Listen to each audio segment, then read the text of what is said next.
Кайырлы күн, кымбатты көрермен. Бүгін біз ұрпақ сабақтастығы мен отбасындағы жылулықты, әже мен немере арасындағы байланыс тақырыбын сөз етеміз.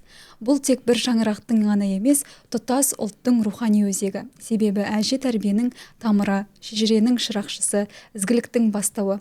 Бүгінгі әңгімеміз сол асыл арнаның жалғасуы жайында болмақ.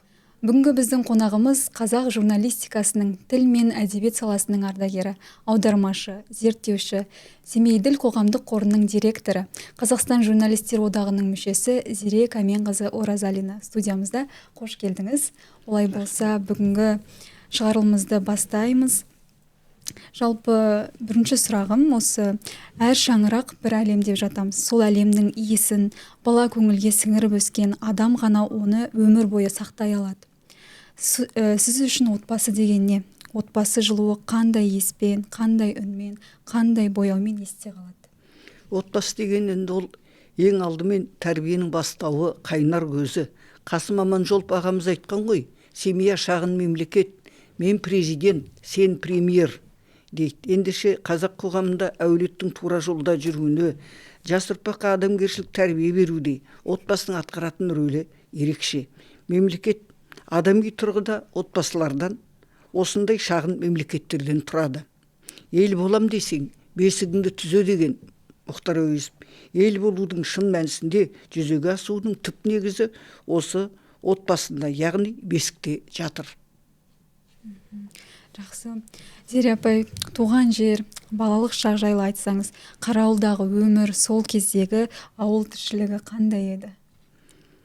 Мен өз басым Қарауыл ауылының түлегімін. Басқа замандастарым сияқты мен де көп балалы отбасында тәрбиелендім, өстім. Әкем мектепте мұғалім, одан кейін шығармашылық қызметімен айналысып кітабын жазады. Анам Лиза Рахымқызы үй шаруасында. Бәріміз шамамыз келгенше анамызға көмектесуге тырысамыз. Біздің отбасымызда әкенің рөлі ерекше болды. Тентек болсақ, анамыз бізді әкең айтам деп қорқытады. Ас кезінде әкемізді тосып отырамыз. Әкең келсін дейді анамыз. Әкеміздің қатты именеміз, сыйлаймыз. Бұл арада анамыздың рөлі ерекше. Әкеңмен ақылдас. Немесе қателессек, әкең біліп қоймасын деп бізді ақылға шақырып отыратын. Жақсы, рахмет. Жалпы әже мектебі деген ұғымды сіз қалай түсінесіз? Оның тәрбиелік рөлі қандай? Сәбиді бесік жырмен әлдилеп, ес білгенде ертегі аңыздармен, жырлармен тәрбиелеген әжелердің бүгінде орны ойсырап қалған ол шындық. Олардың бейнесі көмескіленіп, ұрпақ тәрбиесіне маңызынан ажырап қалғанын ол мойындап, осы мәселені, осы олқылықты жөндеуге, қалпына келтіруге тырысуымыз керек.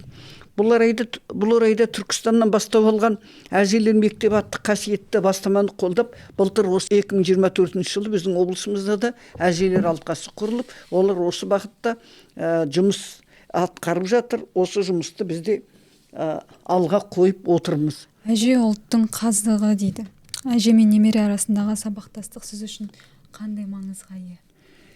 Әже мен немере арасындағы байланысты мүмкіндігінше қалыпқа келтірген жөн болады. Мәселен, мынау Абай жолын оқыған адамдар міне байқайсыздар ғой. Мынау Абай менен оның әжесі Зеренің, әсіресе Абай анау қатты бір трагедиялық жағдайды, Қодар мен Қамқаның өлімін көрген кезде қатты қиналып, шошынып қанша ауырып қалады ғой. Міне сол ауырып қалған кезінде әжесі оның жанында баласын жан дүниесін тазартуға, жан дүниесін сауықтыруға үлкен әрекет етеді ғой. Осын әжесінде ақырын Абай ақырын қолмен сипап, бұлдыр-бұлдыр күн өткен, бұрынғыда кім өткен деп әжесінің не айтатынын, әңгімелерін сұрап бітеді. Кейіннен енді әжесінің енді әңгімелері азайған кезде, ол енді анау біздің еліміздегі әртүрлі со кездегі оқиғаларды айта бастайды. Жаугершілік, шапқыншылық заманның оқиғаларын, батырлар жырларын көп жағдайда айта бастайды. Сонымен қатар ауылға келген әлгі мынау роман эпопеяда айтылады ғой, мына барлас ақын келді дейді.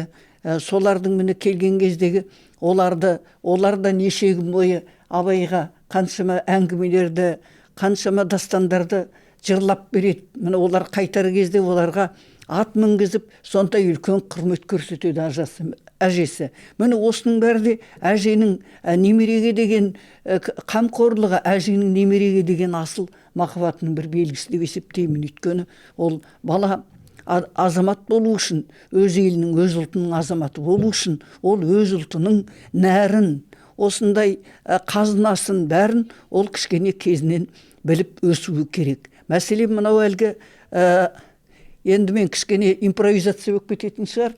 Мәселен, біз мынау әлгі бесік жырын алайық. Біз өзіміз сол бесік жырын тыңдап өстік.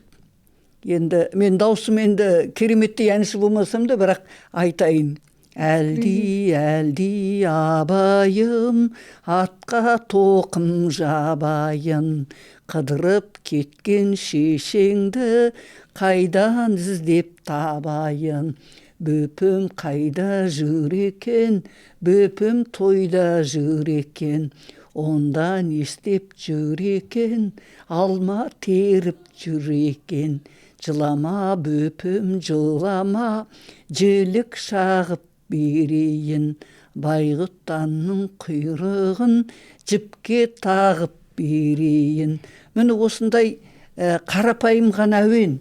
Осының өзі анау бесікте тербетіліп жатқан баланы тез арада ұйықтап кетуіне үлкен әсер етеді деп есептеймін. Біз бәріміз де осы бесік жырын тыңдап өстік.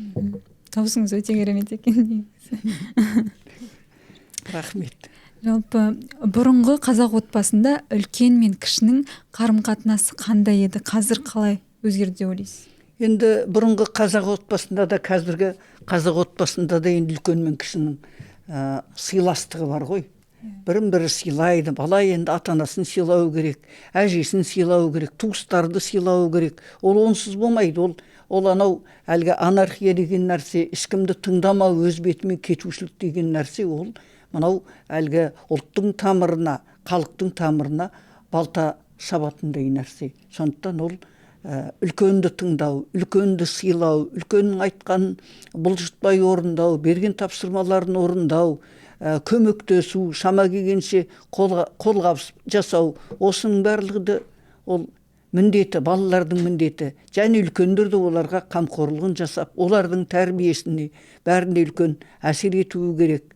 Балалардың алаңсыз болуына, балалардың отбасы жағдайындағы олардың көңіл күйі жақсы болуына әсер етуі керек үлкендерді.